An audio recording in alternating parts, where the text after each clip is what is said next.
Hello. I don't know how to introduce this because this is different.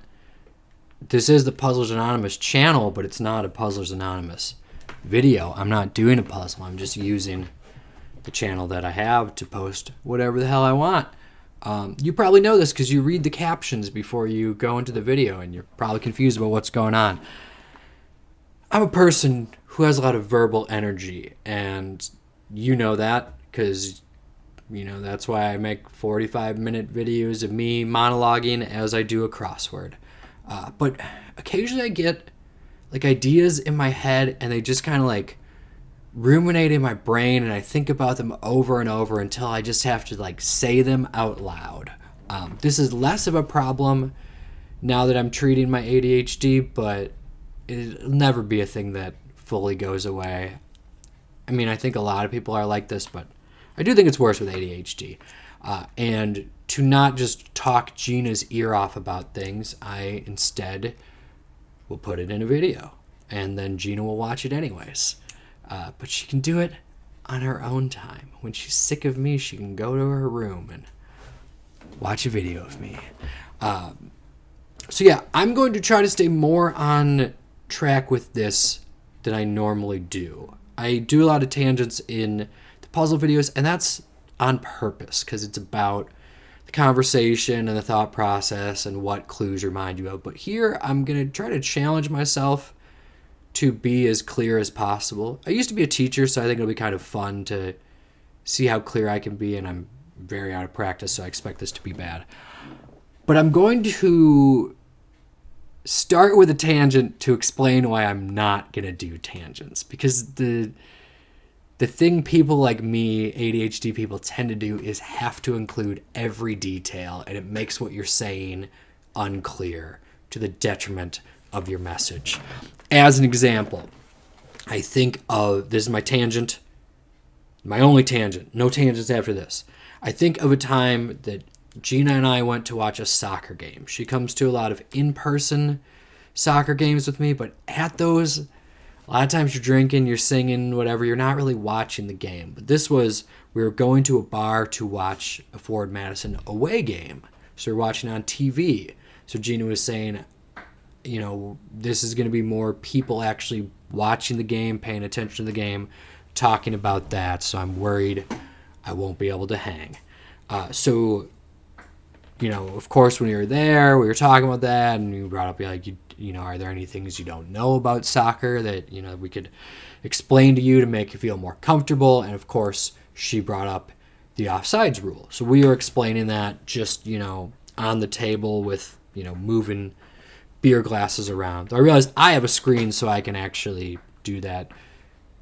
I'm not explaining the offsides rule here. I'm explaining how simply we were explaining the offsides rule. So beer can here, another beer can here. If this guy passes to this guy, all good. If there's a salt shaker here on the other team, we're doing beer cans versus salt shakers, and this guy passes this guy, all good. But if, beer can A is over, or beer can B is over here, and beer can A passes to him, that's no good. It's offsides. Stuff like that. Just keeping it simple. And I have a friend, I love her dearly, but she is a referee on her own time, and she's also an ADHD person who gets fixated on the details. And then she starts explaining this other scenario that is extremely rare.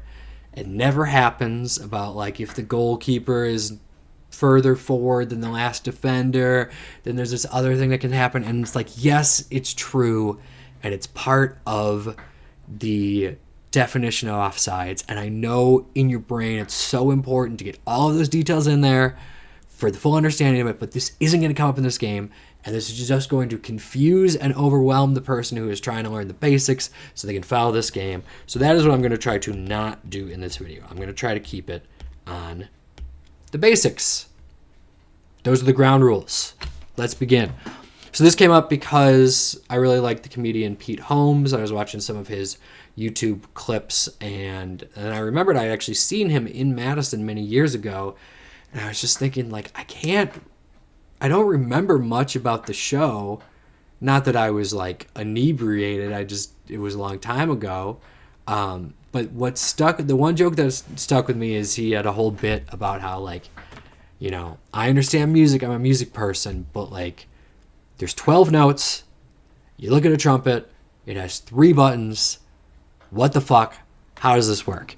And it was funny. It's a funny joke. And of course, he had better delivery, went into more details. I'm paraphrasing it. But also, the way that a trumpet works is really fascinating. So that is what I'm going to explain. So we'll start with just the general rules of brass instruments. The simplest first things that you need to know is that the longer a tube is, the lower the note is going to be. So if you think about a trumpet versus a tuba, trumpet is high note, tuba is low notes. I'm going to make this a little bit more legible. I know I'm trying to not make this a 45-minute video, but we want the text to be readable. We think of trumpet is tiny, makes high notes. Tuba is big and makes low notes. But really the way to think about it is that a tuba is long. That is like everything's all curled up. The tube is longer. And we're just talking about, you know, a closed-in tube where the mouthpiece is here and then there's a bell like that. If you think of like the Swiss guys with the long horns, all brass instruments are like that. They're just curled up. So like the tuba is a longer one that is all tied up. That's why trumpet is shorter, higher note. Tuba is longer, lower note. If you think of the Two Towers, Lord of the Rings, Gimli blowing the horn at the Hornburg, and it's just like, whoa. That is a super long tube, so a super low note. So let's actually think about like what a trumpet is like. I drew this one tube right here. Let's think of that just kind of curled up. And just for my own left-handedness, I'm going to reverse this one. So let's say the bell is over here, and you got this. Actually, you know what? Let's do this also. Let's do a new layer, and let's put some colors on here. So here's our trumpet. You got the bell here, that little part that curves down, and then it is just that long tube curled on itself. It kind of goes around like that. That is really what a trumpet is. The mouthpiece is here. You blow in there. It goes through the tube. It comes out, and it creates your sound. That's the basics of it. On top of that, we have the valves. I'll put these in a different color. These are where the buttons are. The valves are these, you know, little parts that connect it. No, I want a rectangle. It'll fix the shapes for you if you make the shapes good. Okay, it looks kind of jazzy because I made them jagged. So we think of these buttons on the top, but they're connected to the valves, those structures. And what they're doing is every time that you are pushing the button, it is redirecting the air from this main tube to a different tube. So what that means is pressing the buttons on the tube, on the trumpet, redirects the air to make the tube longer. There are these other tubes coming out of the valves. Now I need this to be above the valves. Yeah. There are other tubes coming out of the valves, and when you press the buttons, it redirects the air. This is getting complicated. I'm going to turn off the background trumpet. So we're just looking at the valves here. And you can see it's just these little tubes sticking out. So when you press those buttons through a mechanism that I don't have to show you, you just trust that the people who build the trumpets know how to do it.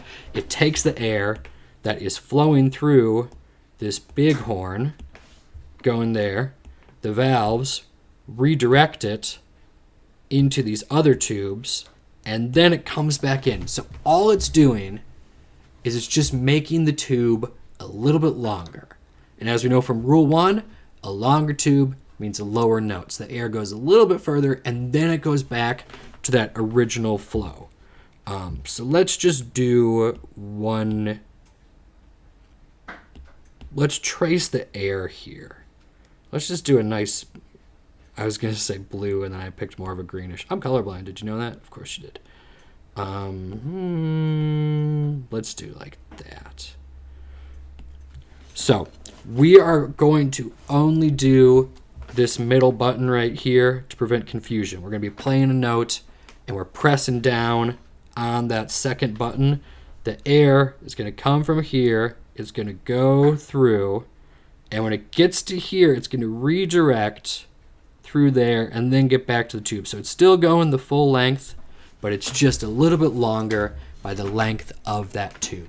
That is how a trumpet works in terms of affecting the notes. So when you're pressing the button, it is always making the tube longer, which is making the note lower. That is the whole process. You can never make a note higher by pressing one of the buttons on the trumpet. You're always starting with a note, pressing a button, and then the note gets lower because the tube is getting longer. That's all you need to know. So then how do we get from those 3 buttons and lengthen it to our 12 notes? Let's think of it this way. We are going to label our buttons, and I'm just going to do A, B, and C. If you're actually playing trumpet, it's 1, 2, and 3. But the order that I want to talk about them is not the order they actually are on the trumpet. I'll even tell you right now, like on a trumpet, what I am thinking of as A is actually here, what I'm thinking of as B is actually here, and what I'm thinking of as C is actually here. They're out of order. I think mainly just for like how a trumpet is constructed, but that's not important. That's almost a tangent.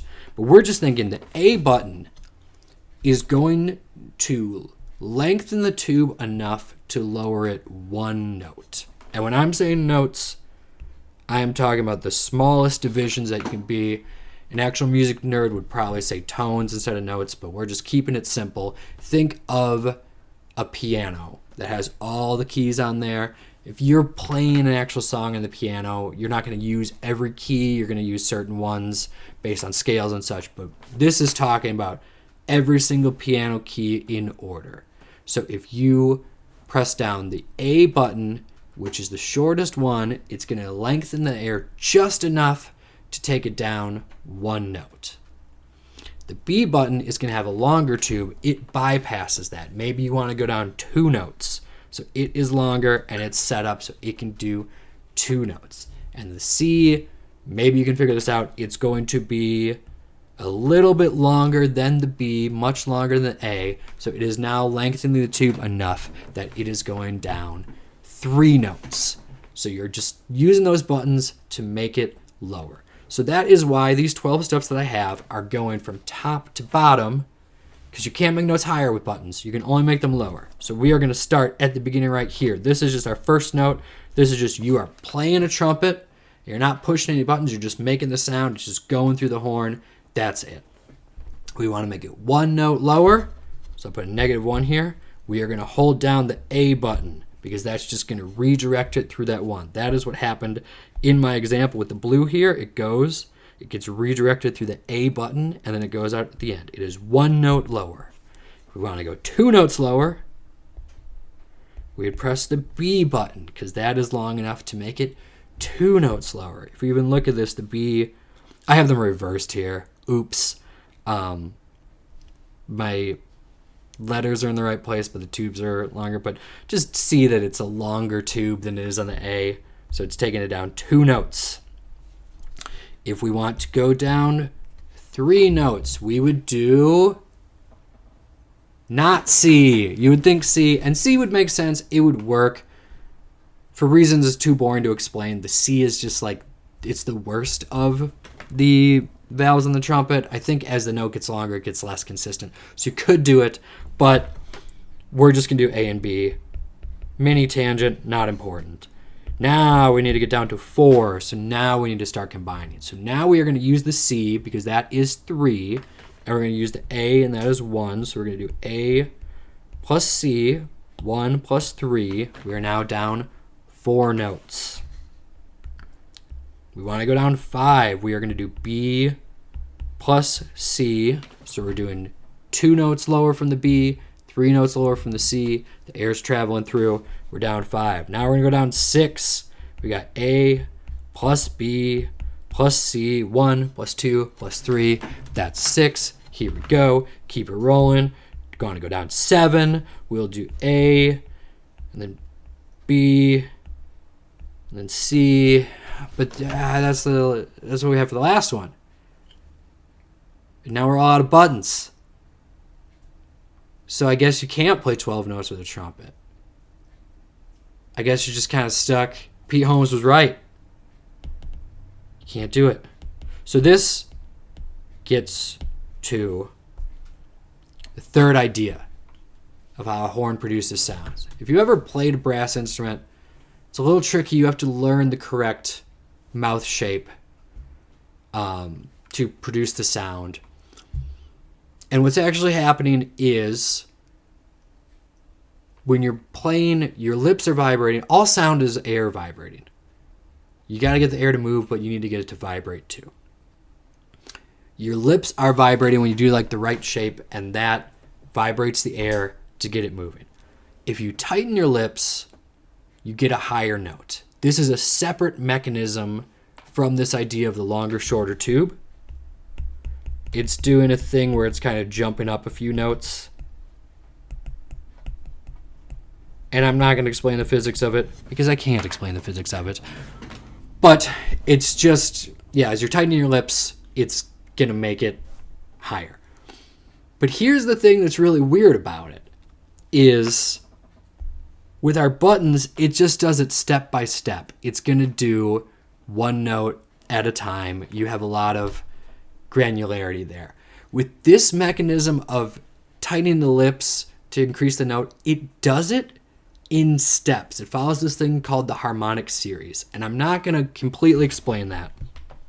But let's just imagine this is like the spectrum of low notes to high notes. I'm really trying to avoid doing a musical staff.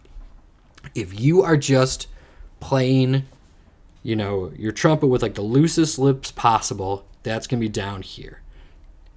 If you tighten your lips like a little bit, it's not going to make an effect, but like as you tighten it, there's no way to like tighten it to like here. It's just going to jump to like here. It goes up in stages. So by tightening it, you jump a bunch of notes. The reason this still works is it's never going to be more than the 6 notes. So let's say like this right here is the loosest possible lips you have on the trumpet. And if you tighten them, you're never going to tighten it to here. You're going to tighten it to here. So we're always thinking of like starting at this bass point, I'm going to jump up, and then I'm going to use the buttons to get down to the notes that I need to do. Though it's happening simultaneously. You're jumping up and pressing the buttons. But that's the concept. This is actually, if we go back to our trumpet, this is not a tangent. This is further explanation. If I take my valves off here and just do the body of the trumpet, let's get rid of that air too. It looks a lot like a bugle. Like a bugle is just this curled up thing. And people play bugles. They don't have valves, but they are just playing the notes by tightening and loosening their lips. And part of why that works is as you're doing this series of jumps, this first one is, no more than 6 notes in between. But as it keeps jumping up, they get closer together. Don't ask me why. It's because of physics. So like the higher ones, you're actually having a lot of notes really close together, and you can do like melodies and close together things by just manipulating your lips. So this graph here is a little confusing because I started at the top from building down, but we could do a very similar thing. I can just quickly erase this. And we are starting here.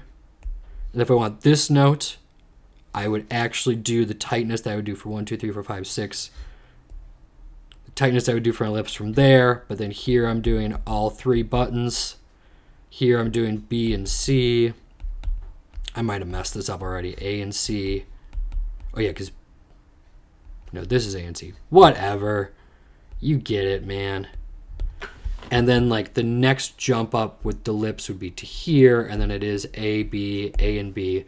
So using that combination of tightening your lips and pressing your buttons, tightening lips to get the notes higher, pressing buttons to get the notes lower, you can fill in all the gaps on this scale here, and you can create the entire musical scale on a trumpet only using 3 buttons. I think that's pretty cool. Hopefully you found it interesting. Thanks for watching.